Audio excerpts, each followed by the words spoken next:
Welcome back नाज़रीन। असद उमर साहब, जरा कोरोना की तरफ ज़ाहिर है नेशनल कमांड अथॉरिटी और कंट्रोल सेंटर, ऑपरेशन सेंटर्स आपने ये जो बनाया हुआ जिसमें आप काम कर रहे हैं। आज डॉक्टर्स ने एक प्रेस कॉन्फ्रेंस की है, एक बहुत बड़ी press conference, national press club में जाके डॉक्टर्स ने प्रेस कॉन्फ्रेंस की है कराची में। उन्होंने सख्त लॉकडाउन का मुतालबा किया है। उनका यह मानना है कि कोरोना के केसेस बढ़ रहे हैं, बहुत तेजी से बढ़ रहे हैं, रमजान आ रहा है, तशवीशनाक हद तक बढ़ जाएंगे इन केसेस के, ये केसेस। बराए मेहरबानी अपना लॉकडाउन सख्त करें। Will you take it seriously? आपको लगता है कि अभी तक इसको सीरियस लेने की जरूरत नहीं है?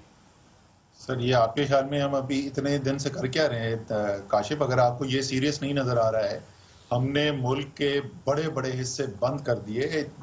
आपको जरा सी मैं एक थोड़ा सा अगर अंदाजा दे दूं कि कितना बड़ा असर पड़ा है, क्योंकि डायरेक्ट बराह रास्त हमारे पास पाकिस्तान के अंदर जो मुलाजमतें होती हैं, जो एम्प्लॉयमेंट का जो डेटा है ना, वो या एक तो है बहुत स्केची, और वो जितना है भी वो बहुत ताखीर से आता है, तो हमें इनडायरेक्टली कुछ अंदाजा लगाना पड़ता है कि क्या हो रहा है। तो अगर मैं एफबीआई का रेवेन्यू जो आता है ना, अगर मैं उससे अंदाजा लगाऊं, तो इस वक्त मुल्क के अंदर आज से 2 माह पहले कोरोना का जो ये रिस्ट्रिक्शंस और बंदिशें और लॉकडाउन शुरू हुए, उससे पहले से अभी जो हमारी खास तौर पे जो अर्बन इकोनॉमी है, यानी जो शहरी हमारी मईशत है, उसमें 40% कमी हुई है। लेकिन अब डॉक्टर्स ये कह रहे हैं सिविल अस्पताल में मरीजों के लिए अब जगह नहीं रही।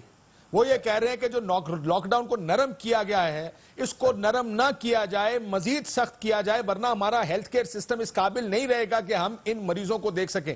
यानी जो सिंध का मौकफ था, अब डॉक्टर्स कराची के प्रेस क्लब में बैठ के उसी मौकफ को एंडोर्स कर रहे हैं कि नरमी ना की जाए इस लॉकडाउन में। सर, इसीलिए हम ये कहते हैं, जिसके ऊपर बड़ी आजकल तनकीद भी हो रही है, बड़ी एक हद तक मंतकी मुतालबा भी है, और सब लोग चाहते हैं कि जी पूरे मुल्क में एक आवाज और एक फैसला हो। और मैं बार बार ये समझाता हूं, भाई एक फैसला कराची के लिए जो सही है वो नौशेरो फिरोज के लिए जरूरी नहीं है सही हो, जो पेशावर के लिए सही है वो जरूरी नहीं चारसदा के लिए सही हो।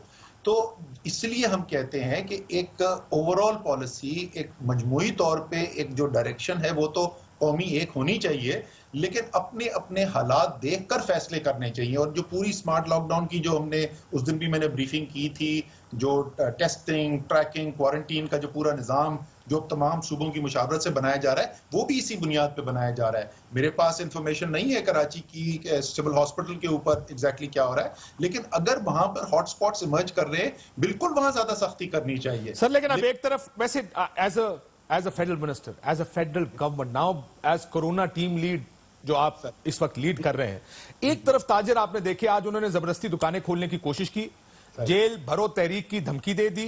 उन्होंने कहा आप एसओपीज बनाएं, नहीं बनाएंगे तो हम पहली रमजान से अपनी दुकानें खोलने जा रहे हैं। ये आ गया ताजिर बरादरी आपकी, विच इज अंडरस्टैंडेबल। देखिए, ये आपका दूसरा मौकफ भी बड़ा वजनी मौकफ है, जो आप ताजरों की और ट्रेडर्स की बात कर रहे हैं। दूसरी तरफ डॉक्टर्स बाहर आ गए हैं। और ट्रेडर्स की बात कर रहा था मैं, उन करोड़ों मजदूरों की लिंक है ना सारे तबके वालों की बात कर रहा। मैं अपनी दुकान खोलूंगा तो वहां पे 15,000 वाला मजदूर भी अपना जो वर्कर है वो भी काम कर रहा है ना। सो ताजिर की बात करते हैं, उसमें फिर एक होलिस्टिक पिक्चर आ जाती है। उसमें जो दे रहा है प्रोवाइडर है वो भी है, जो मिडिल मैन है वो भी है, जो ग्रोर है या बनाने वाला है वो भी सारे इफेक्टिव हो जाते हैं। सो एक लंबी चेन की बात होती है ये सारी।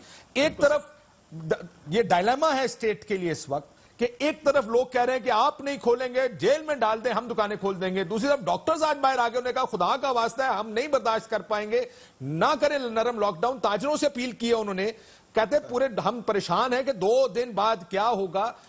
एक बहुत बड़ा डायलेमा आपके सामने आके खड़ा हो गया है ये बिल्कुल, और पहले दिन से। और इसीलिए बार बार आप एक लफ्ज सुन के मुझसे तंग आ चुके होंगे, और पाकिस्तान वाले सुन के तंग आ चुके होंगे। मैं हर दफा तवाज़ुन तवाज़ुन तवाज़ुन की बात करता हूं। ये एक पहलू नहीं है इस फैसले का, इसके 2 पहलू हैं, और जब तक आप दोनों पहलू नहीं देखेंगे तो आप सही नतीजे पर नहीं पहुंचेंगे। जैसे मैंने कहा कि जो हमारी इस वक्त स्ट्रैटेजी जिसके ऊपर इत्तफाक राय हो रहा है, कल नेशनल कमांड सेंटर के अंदर हमने प्रेजेंटेशन भी की थी, चीफ मिनिस्टर सिंध भी वहां पर थे, कि अगर सिंध के अंदर या कराची के अंदर खुसूसी तौर पर आपको ये लग रहा है, वहां मेडिकल एक्सपर्ट्स को लग रहा है, डेटा से लग रहा है कि यहाँ पे ज्यादा इमरजेंस हो रही है, हॉटस्पॉट डेवलप हो रहा है, तो वहां पर ज्यादा रिस्ट्रिक्शन लगाना मंतकी बात है।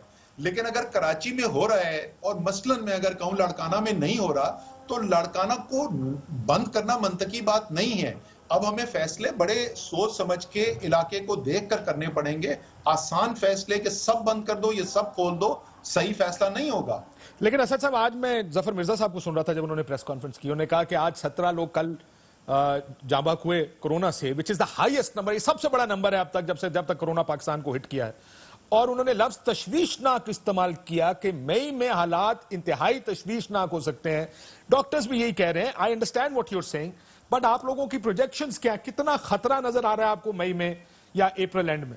میں اگر یہ الفاظ انہوں نے استعمال کیے تو معذرت کے ساتھ ظفر مرزا کے ساتھ یہ الفاظ وہ استعمال جو فیصلہ سازی کی میٹنگز ہو رہی ہیں تو وہاں پہ تو نہیں کرتے, ٹھیک ہے نا. اور یہ فیصلہ سازی کی میٹنگ میں ہم جو ہے اسی لیے ہم نے پہلے ایک پرنٹ جرنلسٹ بہت اچھے بڑے سینئر جرنلسٹ کو انوائٹ کیا تھا, پوری میٹنگ میں بیٹھ کے شفاف دیکھیے آ کے بات کام کیسے ہو رہا ہے اور کیا فیصلے ہو رہے ہیں. اس کے بعد ہم نے الیکٹرانک میڈیا کے بھی ایک اینکر کو بلایا تھا.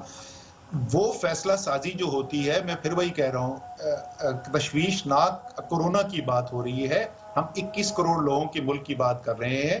تشویشناک ہوتا ہے امریکہ جہاں 2000 لوگ ایک دن میں مر رہے ہیں. انہوں نے کہا آگے مئی میں ہو سکتا ہے تشویشناک حد تک. ہمارے خیال میں جتنی بندشیں ہم نے ابھی تک رکھی ہوئی ہیں, اگر, اور یہ بہت سب سے بڑا اگر یہ ہے, اگر جو SOPs بتائے جا رہے ہیں, جو حفاظتی تدابیر بزنس کو, علماء کو اور عوام کو بتائی جا رہی ہیں, اگر ان پر مکمل عمل ہو تو انشاءاللہ تعالی تشویشناک حالات نہیں ہوں گے. میں بریک کے بعد مجھے صرف ایک سوال کا کہ علماء کے ساتھ آپ نے مساجد کی بات کی, ظاہر ہے اب جب کہ ریلیکس کریں یہ بڑا مشکل ہوگا ان کو کنونس کرنا کہ آپ مساجد بند رکھیں, لیکن کیا اگر فالو نہیں ہوتا, اگر خبریں یہ آ رہی ہیں جیسے کہ ڈاکٹرز یہ کہہ رہے ہیں کہ سندھ میں جو نرمی ہے, لاک ڈاؤن پھر بھی موجود ہے لیکن وہ مذاق بن گیا ہے, جب تک انفورس نہیں کریں گے کیا پاکستان میں ممکن ہے کہ ہم سوشل ڈسٹنسنگ زبردستی لوگوں سے کروا سکیں, کیونکہ ہم ایک ڈسپلنڈ قوم نہیں ہے. ایک بریک کے بعد مجھے